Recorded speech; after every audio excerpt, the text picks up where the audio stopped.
আমি ভাবছি যে আমার দেশ যে গণমানুষের পত্রিকা হয়ে উঠেছে, এটা বাংলাদেশ বিরোধী শক্তির কাছে এটা পছন্দ হচ্ছে না। আপনারা জানেন যে বিগত সরকারের আমলে আমার দেশ পত্রিকার উপরে কী পরিমাণ জুলুম করা হয়েছে।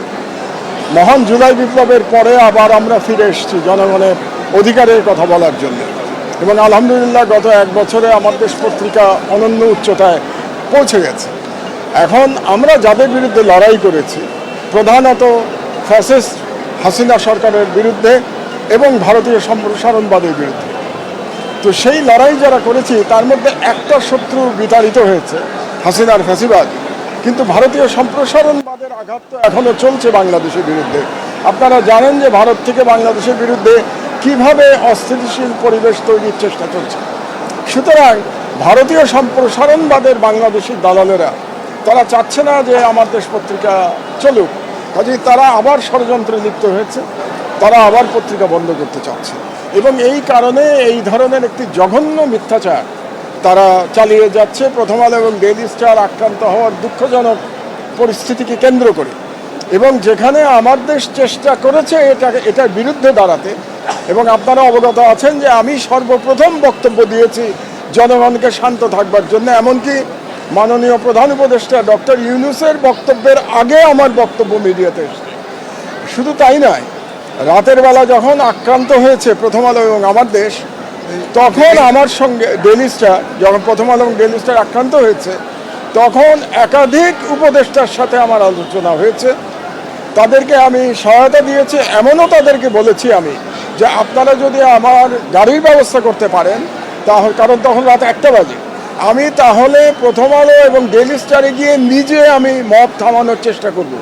কিন্তু সরকার গাড়ির ব্যবস্থা করতে পারে নাই, কাজে আমি ব্যক্তিগতভাবে যেতে পারি নাই, মানে ব্যক্তিগতভাবে পর্যন্ত আমি যেতে প্রস্তুত ছিলাম।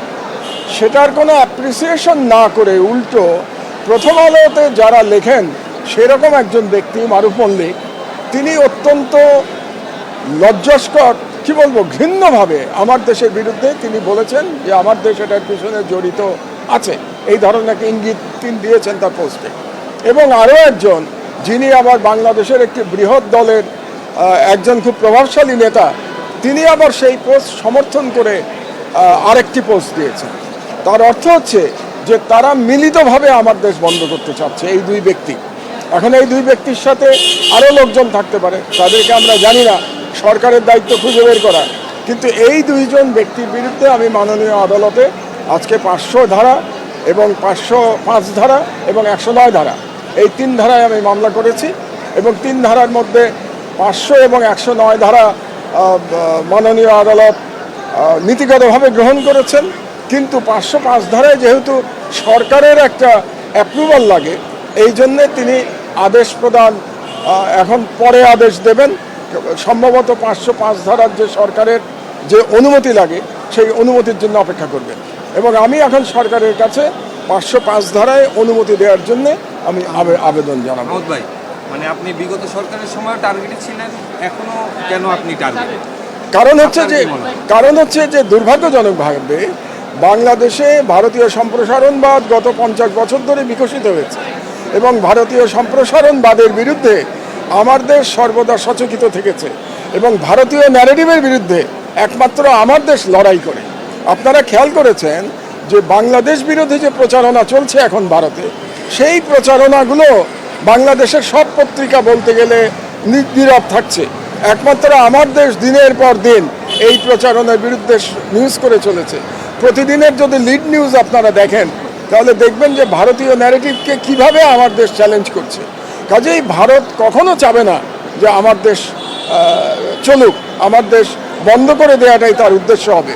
দুর্ভাগ্যজনকভাবে মনে হচ্ছে যে কোনো রাজনৈতিক দলে এই ভারতীয় সম্প্রসারণবাদের যারা দালাল, তাদের অনুপ্রবেশ ঘটেছে বলে আমার মনে হচ্ছে, এবং যারা একসময় মজলুম ছিলেন এই সমস্ত দলগুলো, সেই মজলুমরাই এখন আবার আরেক মজলুম আমার দেশের বিরুদ্ধে ষড়যন্ত্রে লিপ্ত হয়েছে, যেটা খুব দুর্ভাগ্যজনক।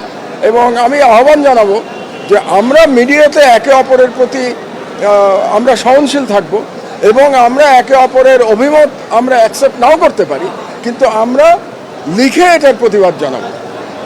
আপনি যদি আমার বিরুদ্ধে কিছু লেখেন, আমি তার বিরুদ্ধে আপনার প্রতিবাদ জানাবো, কিন্তু আপনি কোনো রকম ষড়যন্ত্রে জড়িত হবেন না, এক। আর 2 নম্বর হলো যে আপনি কোনো রকম মিথ্যাচার করবেন না। এরকম মিথ্যা অভিযোগ করা হলে আমাদেরকে আইনে আমার তো আর জাস্টিস পাওয়ার আর কোনো জায়গা নেই। কারণ আপনারা জানেন যে বাংলাদেশে এখন একটা অস্থিতিকর পরিবেশ বজায় হচ্ছে। শহীদ ওসমান হাদি কীভাবে টার্গেটেড কিলিংয়ের শিকার হলেন সেটাও আপনারা দেখেছেন। আমার উপরেও হামলার হুমকি আছে। সরকার ইতিমধ্যে আমাকে নিরাপত্তা দিতে চেয়েছে, আমি সেই নিরাপত্তা সবিনয়ে প্রত্যাখ্যান করেছি। কারণ আমি মনে করি মহান আল্লাহ তাআলাই নিরাপত্তা দাতা বলে আমি মনে করি। আমি আগের মতোই চলি এবং আপনারা জানেন যে আমি কোনো সময়ই কোনো রকম সরকারি নিরাপত্তা গ্রহণ করি নাই। এমনকি সরকারে যখন ছিলাম তখনও আমি কখনো গানম্যান গ্রহণ করি।